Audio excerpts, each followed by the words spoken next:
Menurut Ibnu Katsir, dalam ringkasan tafsir Ibnu Katsir, beliau menulis puasa adalah menahan diri dari makan, minum dan berjima disertai niat yang ikhlas karena Allah yang Maha Mulia dan Maha Agung. Karena puasa mengandung manfaat bagi kesucian, kebersihan dan kecemerlangan diri dari percampuran dengan keburukan dan akhlak yang rendah. Puasa juga dapat mensucikan badan dan mempersempit gerak setan. Pada permulaan Islam, puasa dilakukan 3 hari pada setiap bulan. Kemudian pelaksanaan itu dinasak oleh puasa pada bulan Ramadan. Dari Muadz ibnu Mas'ud mengatakan bahwa puasa ini senantiasa disyariatkan sejak zaman Nabi Nuh hingga Allah menasak ketentuan itu dengan puasa Ramadan. Menurut tafsir Jalalain, puasa dapat membendung syahwat yang menjadi pokok pangkal dan biang keladi maksiat.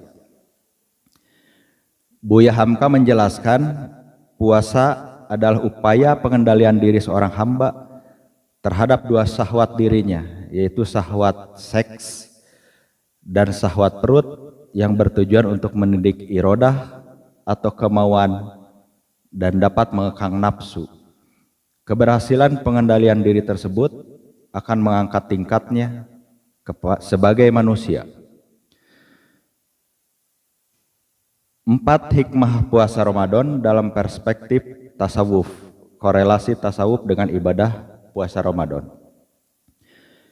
Hikmah dalam ibadah puasa di bulan Ramadan ini akan menjelaskan 4 hal yang mampu mendukung upaya pengobatan syahwat seks dan syahwat perut, yaitu sebagai berikut. 1. Kejujuran.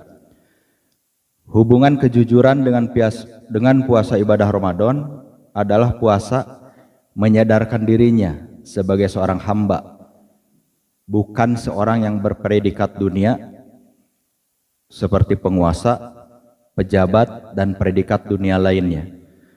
Meskipun ia berpredikat dunia, namun sejatinya ia tetap menempatkan diri sebagai yang berpredikat hamba dan merupakan predikat sejatinya.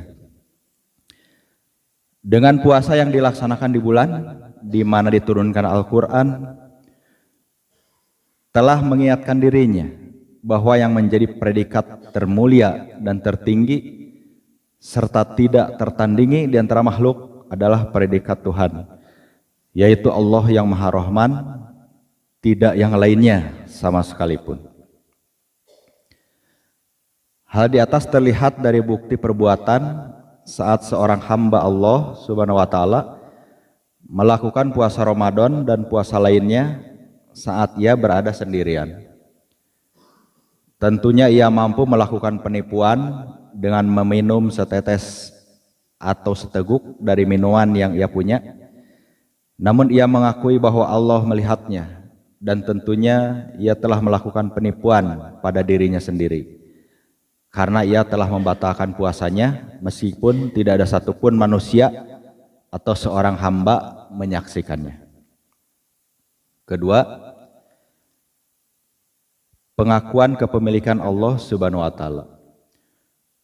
Puasa Ramadan memberikan sentuhan yang halus dan lembut kepada setiap hamba Allah Subhanahu wa Ta'ala untuk menyadari bahwa langit dan bumi beserta isinya adalah ciptaan Allah Subhanahu wa Ta'ala dan otomatis adalah miliknya.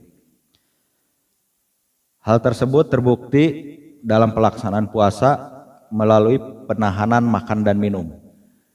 Karena setelah datang instruksi haram untuk minum dan makan, ia tidak dapat meminum dan memakan minuman dan memakan yang dinyatakan akan dipersaksikan bahwa keduanya adalah miliknya. Kesadaran bahwa harta yang dianggap adalah milik kita ternyata bukanlah milik kita dan hanya titipan sementara selama di dunia. Hakikat puasa Ramadan yang ketiga adalah kesadaran akan kelemahan diri, dan kuat dengan pertolongan Allah yang Maha Suci. Dengan berpuasa telah menyadarkan seorang hamba bahwa ia merupakan makhluk yang lemah.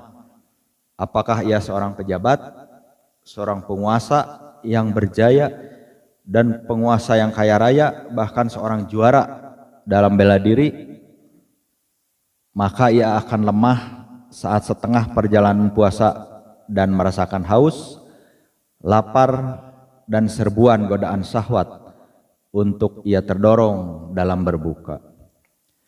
Sesungguhnya hal tersebut telah menyadarkannya bahwa tidak ada celah baginya untuk menyatakan dirinya adalah makhluk yang kuat tanpa pertolongan Allah Subhanahu wa taala.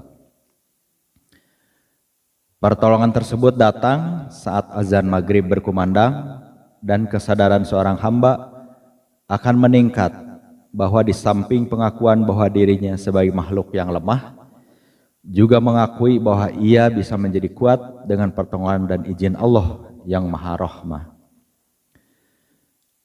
Hikmah puasa Ramadan yang keempat adalah kesadaran akan mulut yang berdosa.